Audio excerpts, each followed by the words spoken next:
عندي سؤال واتمنى الفيديو ده يوصل لحد من الشيوخ الكبار ويرد عليا، واتمنى يكون ازهري لان طبعا بنثق في راي الازهر جدا. يعني السؤال ده يمس شريحه كبيره جدا من التجار وليه تاثير كبير جدا على معظم الناس الموجودين في مصر. لو سمحت محتاج اجابه واضحه وصريحه. هل اي مبلغ يتحط فوق اصل التكلفه على السلعه، هل اي مبلغ يتحط بيبقى حلال ولا الموضوع ليه ضوابط؟ وهدي مثال علشان الناس تفهم انا اقصد ايه. يعني احنا مثلا عندنا في الاساس المنزلي بنجيب مثلا غرفه نوم بتبقى اصل تكلفتها مثلا 37,000 جنيه. جميل.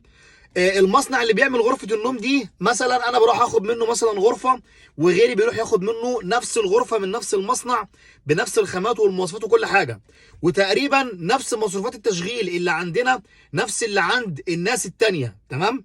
يعني نفس مصروفات التشغيل كمعرض كعماله كناس شغاله كل الكلام دوت، نفس التكلفه اللي عند الناس التانيه. الغرفه دي بتخش عندنا، انا بدي مثال علشان يبقى السؤال واضح جدا. يعني الشيخ اللي هيسمع السؤال ده ان شاء الله يرد عليه. احنا بنروح نستلم الغرفه دي مثلا ب 37,000 جنيه، مثلا بنبيعها ب 40 ب 41,000 جنيه، بنحط تقريبا 3,000 جنيه او 4,000 جنيه فوق اصل التكلفه الفعليه علينا. جميل. بيروح حد تاني غيرنا ياخد نفس الغرفه من نفس المصنع وتلاقيه بيبيعها ب 65,000 جنيه. ولما تيجي تتكلم معاه تقول له المبلغ كبير جدا اللي انت حاطه، يقول لك لا دي والله اصل التجاره شطاره، اصل انت طالما العميل قبل، اصل العميل مش مجبر، انا ما اجبرتش العميل يشتري من عندي، اصل السوق عرض وطلب. قناعاتنا احنا الشخصيه ان الكلام ده حرام مثلا، يعني او غلط. بلاش نقول حرام لان احنا ما يعني مش هنفتي. تمام. غلط لان احنا بنحط نفسنا مكان العميل اللي بيشتري. يعني ليه حاجه يكون اصل التكلفه بتاعتها مثلا 37,000 جنيه توصل للعميل ب 65,000 جنيه؟ ده والله العظيم مش اعلان خالص لينا. انا فعلا عايز اجابه واضحه للسؤال ده. هل اي مبلغ يتحط فوق اصل التكلفه على المنتج حلال ولا في ضوابط؟ ولو في ضوابط يا ريت حد يطلع يعرفها لنا، ويا ريت الموضوع ده ينتشر جدا علشان خاطر تبقى الناس فاهمه ان في حلال وحرام وايه الصح وايه الغلط. مثال تاني، احنا عندنا مثلا في المطابخ المتر النهارده مثلا بيتكلف على المصنع 3,500 جنيه، احنا بنبيعه ب 3,850 جنيه. نفس الناس اللي بتعمل نفس الماتيريال بتاعنا بتحط نفس الخامات، في ناس شغاله لحد 6,500 جنيه. طبعا في فروقات كبيره جدا جدا في الاسعار. هل المبالغ الكبيره جدا دي اللي بتتحط فوق اصل التكلفه، هل دي حاجه عاديه ولا الكلام ده حرام ولا ايه؟ طب الكلام ده لو حلال، انا لما احط نفسي مكان العميل ما ده ضرر. لما يكون حاجه معلش غيري بيروح يشتريها مثلا ب 40,000 ولا ب 41,000 جنيه، وانا اروح اشتريها من مكان تاني عشان هو عارف يقنعني بالحاجه اللي عنده انها مختلفه عن اللي بره ب 65,000 جنيه ولا ب 80,000 جنيه، ما ده ضرر بيقع على المستهلك. فمعلش انا محتاج افهم هل الموضوع ده ليه ضوابط ولا لا، ولو ليه ضوابط ايه هي الضوابط دي، ولو في نسبه بتتحط فوق اصل التكلفه بتكون كام.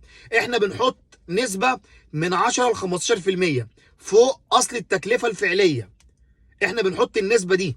وطبعا بيخرج من النسبه دي كمان مصاريف التشغيل والعماله والكلام ده كله.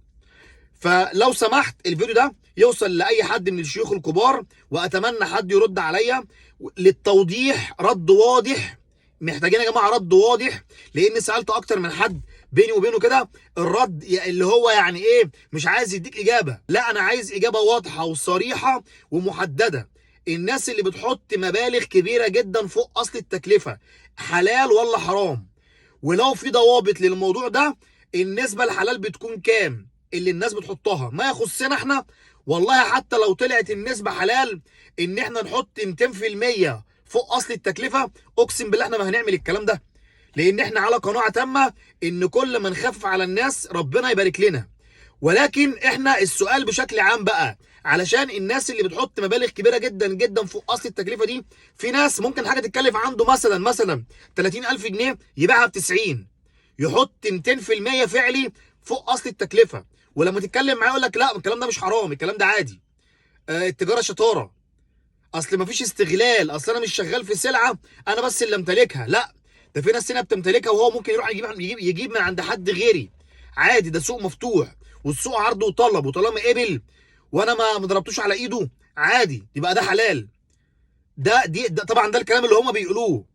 طب هل كلامهم ده مظبوط ولا الكلام ده غلط؟ اتمنى حد يرد عليا يا جماعه.